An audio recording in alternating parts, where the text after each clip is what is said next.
the game could see the boxing voice. Welcome back, gang, for the first time and hopefully many more to come. Don't forget to subscribe to the YouTube channel and click on the notifications right here, this little bell, so you can get those emails every time we go live. So what's up, boxingvoice.com here with Caleb Plant. So you just beat Porky Medina. Yeah. And we're looking at the Super Series that's been going on, which is now in the finals with George Groves and who's the other one? George Groves and Chris Eubanks. That's right. So where do you see yourself, or how do you see yourself getting into the mix with those guys? Because there's still the other guy, Benavidez, who's making a big name out here. Do you think you need to get in the ring with him? Are you ready? He's the WBC title holder. Yeah, I mean, when I fought, we fought here on the same card in September, back in September, at the Hard Rock. And I won easy, convincingly that night. And that's the night he fought Ronald Graville the first time, and which was a close fight. But once he got announced the winner, I was waiting at the bottom of the steps saying, hey man, when we fighting? You know, I wasn't gonna wait for him to get back to the dressing room or anything. I want to know right there. I just wanted to ask him in front of everybody at the bottom of the steps, when we fighting. And Sampson, his promoter, came up and said, we want to wait, you know what I'm saying? We want to let you get some more fights, and you know, you're 16-0. We want you to become 17-0 and then 18-0 and then fight us. And I told him, I said, then I'll be 19-0. You know, and so that's a fight that I've been asking for. I've been telling people I want. You know, if you look on social media, you see the same thing. But I'm not really hearing nothing out of him or Sampson or his crew or his camp or anything. So, you know, I can want to fight all I want, but unless he wants to get in there, it don't really make no difference. It takes two people to make a fight. Then as far as George Groves and Chris Eubanks, I sparred with George Groves when how did that go? It went good. Yeah, it went good. Yeah. It went good. Yeah, you know, sparring, but I easily handled. You know what I'm saying? And whether people believe it or not, you know, it don't make no difference no way. It's because it's sparring. So, but when he was over here with his coach McWigan, watching Carl Frampton's fight, when Carl Frampton fought Leo Santa Cruz in the rematch, they was out here for that, and we sparred at Sean Porter's gym.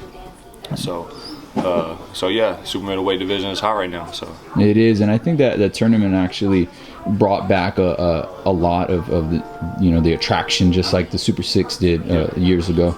And I'm actually surprised with George Groves. I had kind of not necessarily written him off, but I thought, you know, his best days were behind him. But you know, he looked impressive against Eubank. I mean, do you want either the winner or the loser of that fight? Eubank, you say you handled him in sparring. Is that a fight you want? Would you be willing to go overseas? He still has a name overseas, even off of a loss. Yeah. Is that something you want? Yeah, you know, like I said, I handled George Groves pretty easy in sparring, but that's sparring. So I'll fight George Groves, I'll fight Chris Eubanks Jr., I'll fight David Benavidez, I'll fight Jose Uzigati, I'll fight Caleb Truax, I'll fight anybody who thinks that they're doing something in 168, I'll fight them. And that's what we're supposed to do. That's my job. This is all I do, is boxing. So any of them want to fight, they know who to call. You know what I'm saying? I'm not super hard to get a hold of.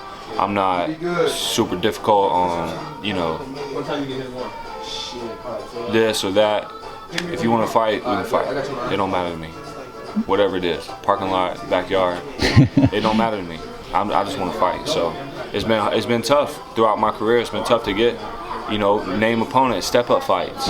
You know, the way to get your foot, the way to get from point A to point B is to either beat a young prospect like yourself, or you beat an older name, but somebody who has a name. And it's been hard to do either one, but we got Porky Medina to get in there. It took like a year to make that fight happen, and yeah, that was my step up. I mean, I think after that fight, it's a little bit harder to avoid you at this point. You know, if you know, I think at this point people will need to get in the ring with you to prove themselves.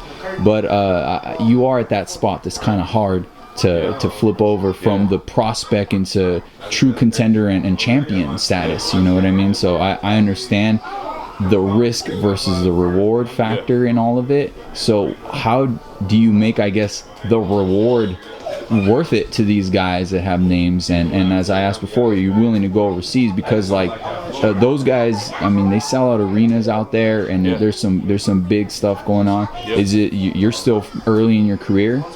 Is it worth that risk going over there? How do you get those guys to say yes, to put their name on the dotted line? I mean, just keep doing what I'm doing. I just got to keep winning. You know, I got a good team around me, and from my advisor to my manager to my coaches, my woman, everything. You know, I got a great team around me, so we just got to continue to do our job.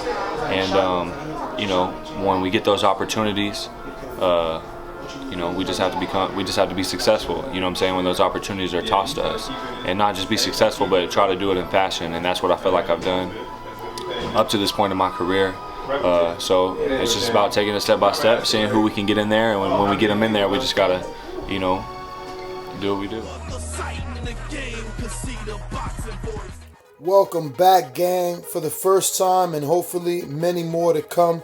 Don't forget to subscribe to the YouTube channel and click on the notifications right here, this little bell, so you can get those emails every time we go live.